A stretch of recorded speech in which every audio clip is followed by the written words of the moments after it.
Isa akong doktor, pero muntik ko ng tuluyang mawala ang paningin ko. Halos 20 taon na akong internist. Sanay na akong magbasa ng medical records, tumutok sa screen, mag-duty ng magdamag. Noong una, bahagyang lumalabo lang ang paningin ko. Medyo masakit, medyo nakakaiyak. Akala ko normal lang dahil pagod.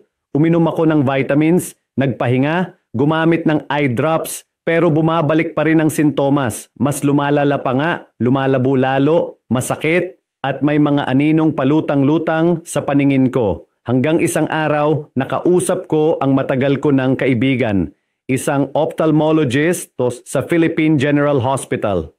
Isang linya lang ang sinabi niya na tumatak sa akin. Kahit doktor, nakakalimutang dapat inaalagaan ang mata habang maaga pa, hindi kapag huli na.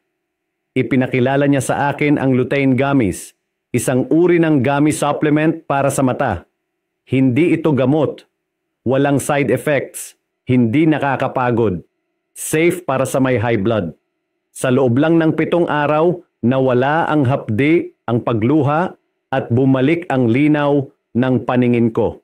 Kaya ko nang magbasa ng mahahabang medical reports nang hindi nangangailangan ng salamin.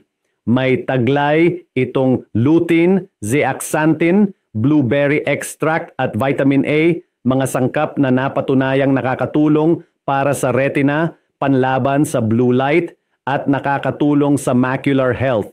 Gawa gamit ang nanophytosome technology kaya mas mabilis itong maabsorb ng katawan. Ngayon, ginagamit na ito sa ilang malalaking ospital sa Pilipinas at nakasale hanggang 70%.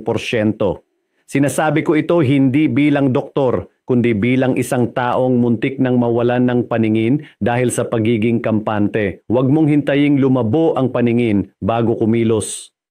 Alagaan ang mata mo habang maaga pa.